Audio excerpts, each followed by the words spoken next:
As with the previous few years, the Great Barrier Reef has continued to recover after a period of widespread, intense cumulative disturbances. Our long-term monitoring team has spent 120 days at sea between August last year and May this year, and we found that coral cover had increased on the majority of reefs across the Great Barrier Reef, indicating continued widespread recovery. Reefs of the northern and central Great Barrier Reef, from Cape York to Emslie Beach, have recorded the highest level of coral cover recorded in 36 years of monitoring. This has been largely due to the increase in the fast-growing table and branching Acropora corals. South of Emslie Beach, on the southern Great Barrier Reef, coral cover has decreased over the last year, and this has been due to outbreaks of crown-of-thorn starfish in the remote Swain reefs. A mass coral bleaching event unfolded over the summer of 2021-22, the fourth since 2016, and the first time this has occurred in the cooler La Niña year.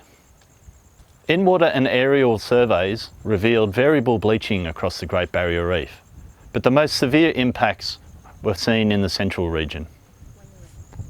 It's important to place these results into the context of accumulated heat stress, measured as degree heating weeks.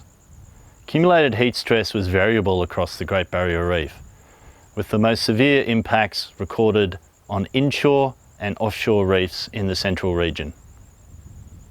However, most reefs experienced accumulated heat stress at the level at which coral bleaching is expected, but coral death is not. The results of this year's impacts are not yet known and will be recorded fully in next year's surveys. Aside from coral bleaching, survey reefs saw low levels of other acute disturbances this year. No severe tropical cyclones impacted the marine park, and while numbers of crown-of-thorns starfish have generally decreased across the park, there still remain ongoing outbreaks in the southern Great Barrier Reef. It's great to see that hard coral cover has continued to increase across the northern and central Great Barrier Reef, and that overall coral mortality was low. This demonstrates the resilience of the Great Barrier Reef in periods free from intense disturbances. But we should not forget that the Great Barrier Reef is still subject to repetitive causes of stress over the years. Climate change remains the main threat to the Great Barrier Reef, and the periods of recovery we've seen in the last couple of years can quickly be reversed.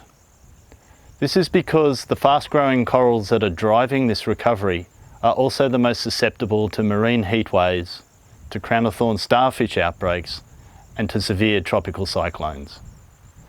AIMS will continue to monitor changes in hard coral cover, as well as the finer details to understand how this amazing, intricate ecosystem is faring into the future.